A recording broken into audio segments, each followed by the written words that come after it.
Hello বন্ধুরা, welcome to only sports view. তো এই ভিডিওতে এএফসি চ্যাম্পিয়ন্স লিগ 2 কোয়ালিফায়ার নিয়ে কথা বলবো, যেখানে ইস্টবেঙ্গল বনাম কুয়েতের টিম আল আরবি মুখোমুখি হচ্ছে আগামী 12ই আগস্ট সন্ধ্যে 7:30 থেকে জুহরতি ক্রীড়াঙ্গনে। তো সেই ম্যাচটা নিয়ে আমরা এই ভিডিওতে আলোচনা করব। তো এই ম্যাচে ইস্টবেঙ্গলের জন্য কীরকম লাইন আপস হতে পারে আল আরবির বিরুদ্ধে, এছাড়াও আমরা ইস্টবেঙ্গলের শক্তি দুর্বলতা এই বিষয়গুলো নিয়েও আলোচনা করব। তো ভিডিওটি সবাই শেষ পর্যন্ত দেখতে থাকো, আর চ্যানেলে নতুন হয়ে থাকলে চ্যানেলটি সাবস্ক্রাইব করে পাশে থাকা বেল আইকনটি অন করে পাশে থেকো।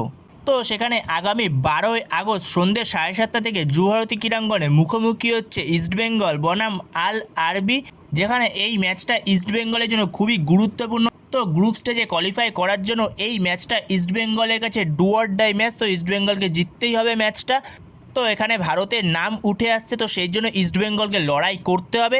তো সেখানে ইস্টবেঙ্গল টিমের এখন বর্তমান পরিস্থিতিটা একটু খারাপ বলা যেতেই পারে, যেখানে ইস্টবেঙ্গলের স্ট্রাইকার এখনও পর্যন্ত এফিয়ং সে এসে পৌঁছায়নি, যেখানে আর মাত্র দুদিন বাকি ম্যাচের। তো সেখানে এখনও পর্যন্ত এফিয়ং এসে পৌঁছায়নি। তো সেখানে স্ট্রাইকারের একটা সমস্যা রয়েছে ইস্টবেঙ্গলের। এছাড়া বর্তমান সময় যেরকম আপডেট পাওয়া যাচ্ছে, ইস্টবেঙ্গলের ডিফেন্ডার যে কেভিন সিবেলের বদলি হিসেবে এসেছিল ন্যাচো, তো সেই ন্যাচোকে নিয়েও নাকি সমস্যা শুরু হয়েছে ইস্টবেঙ্গল শিবিরে। তো সেখানে যেরকমটা আপডেট পাওয়া যাচ্ছে, ন্যাচো চোট রয়েছে, যেখানে ন্যাচোকে লাস্ট দুটো ম্যাচ ডুরান্ড কাপে খেলিয়েছে। প্রথম ম্যাচটা তাকে সাবস্টিটিউট হিসেবে নামিয়েছিল, পরবর্তী সময় হাবাস তার পরের ম্যাচটা তাকে ফার্স্ট 11-এ স্টার্ট করিয়েছিল, কিন্তু পরবর্তী সময় হাফ টাইমের পরে তাকে তুলে নেওয়া হয় তার হালকা একটু চোটের সমস্যার জন্য। তো সেখানে যেটা পরবর্তী সময় শোনা যাচ্ছে, সেই চোটটা নাকি এখন বর্তমান সময়ে গুরুতর। তার হাঁটুতে একটা চোট রয়েছে, কিন্তু হাঁটুতে চোটটা হট করে লাগার কথা না। আই থিঙ্ক আগে থেকেই চোটটা ছিল, চোট লুকিয়েই আই থিঙ্ক সে সই করেছে ইস্টবেঙ্গলে, এটা বলা যেতেই পারে। কিন্তু একটাই প্রশ্ন, যেখানে এত সুন্দর মেডিকেল টিম থাকা সত্ত্বেও কীভাবে তাকে মেডিকেল চেক আপ করানোর পরও তাকে কী হিসেবে সাইন করলো, যেখানে একটা গুরুত্বপূর্ণ ম্যাচ তোমাদের সামনে রয়েছে, এএফসির মতো টুর্নামেন্টের ম্যাচ রয়েছে, যেখানে ম্যাচটা তোমাদের জিততে হবে, ডু অর ডাই ম্যাচ। তো সেখানে যদি একজন বিদেশি ডিফেন্ডার যদি অফ হয়ে যায়, তাকে যদি না পাওয়া যায়, তো সেইটা টিমের জন্য খুবই একটা খারাপ ব্যাপার। তো সেই ক্ষেত্রে যেরকম আপডেট পাওয়া যাচ্ছে, ন্যাচো তারপরে সে ইস্টবেঙ্গল অনুশীলনেও ঠিক করে যোগ দিচ্ছে না, এরকমই আপডেট রয়েছে।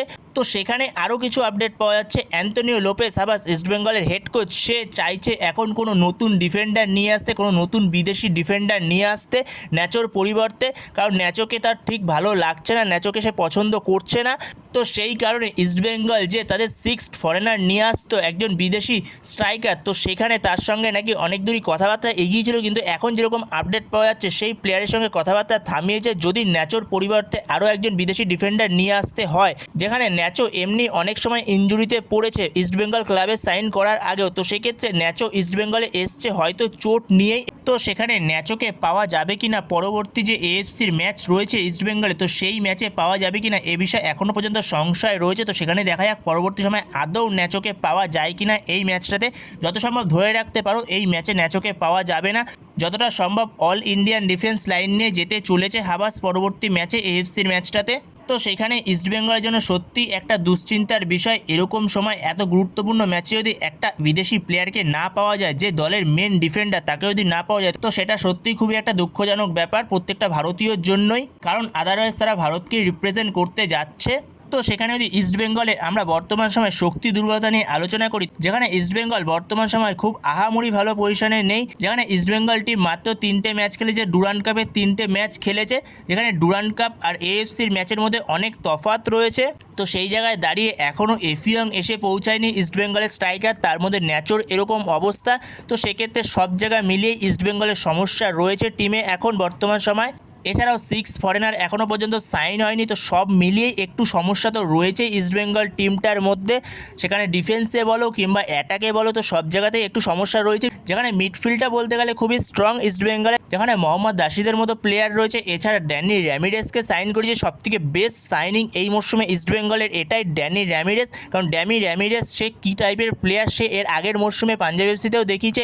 এছাড়াও ইস্টবেঙ্গলের হয়ে সে যে দুটো ম্যাচ খেলেছে, তো দুটো ম্যাচেই সে দেখিয়ে দিয়েছে সে কী টাইপের প্লেয়ার।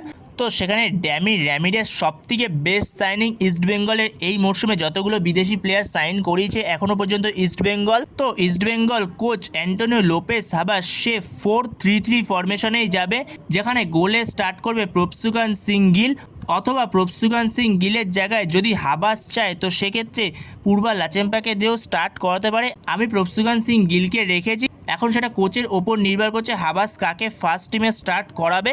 এরপরে 4জন ডিফেন্সের মধ্যে লেফট ব্যাক স্টার্ট করবে সন্দীপ মান্ডি ডুরান্ড কাপে যে কটা ম্যাচ খেলেছে দুরন্ত পারফরমেন্স করেছে লেফট ব্যাকে, তো লেফট ব্যাকে সন্দীপ মান্ডিকে দিয়ে স্টার্ট করাবে।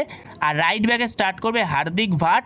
আর দুজন মেন সেন্টার ব্যাক হতে চলেছে ইস্টবেঙ্গলের একজন আনোয়ার আলী অবভিয়াসলি, আর তার পাশে স্টার্ট করতে চলেছে ন্যাচোকে। হয়তো ধরে রাখো পাওয়া যাবে না এই ম্যাচে, তো বাই এনি চান্স যদি ন্যাচোকে পাওয়া যায় তো ন্যাচোকে যদি সেরকম ফিট থাকে তো ন্যাচো স্টার্ট করবে, না হলে ন্যাচোর জায়গায় স্টার্ট করবে ওখানে লালচং গুঙ্গা। পুরোটাই ইন্ডিয়ান ডিফেন্স নিয়ে হাবাস যেতে চলেছে।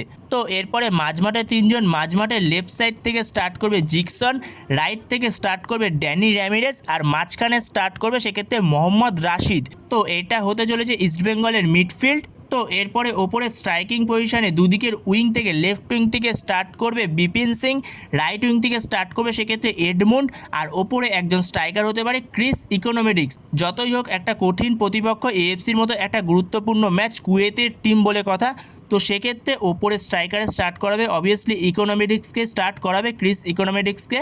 তো এটাই হতে চলেছে হাবাসের লাইন আপস আল আরবির বিরুদ্ধে। তো এই লাইন আপসটা নিয়ে যেতে চলেছে অ্যান্তোনিও লোপেজ হাবাস আল আরবির বিরুদ্ধে এএফসি চ্যাম্পিয়ন্স লিগ 2 এর কোয়ালিফায়ার এই ম্যাচে। তো এই লাইন আপস নিয়ে তোমাদের কি মতামত, তো সেটা অবশ্যই কমেন্ট বক্সে জানিও। তোমাদের মতে কি লাইন আপসে কোনো চেঞ্জ করতে পারে অ্যান্তোনিও লোপেজ হাবাস? যদি তোমাদের মতে অ্যান্তোনিও লোপেজ হাবাস লাইন আপসে কোনো চেঞ্জ করতে পারে তোমাদের মনে হয়, তো সেটা অবশ্যই কমেন্ট বক্সে কমেন্ট করে জানিও। তো এই ভিডিওতে এই পর্যন্তই। তো এই ভিডিওতে এই আপডেটগুলো নিয়ে আলোচনা করার ছিল। তো ভিডিওটি ভালো লাগলে অবশ্যই লাইক শেয়ার সাবস্ক্রাইব করতে ভুলো না। তো নেক্সট ভিডিওতে দেখা হচ্ছে, ততক্ষণের জন্য বাই বাই।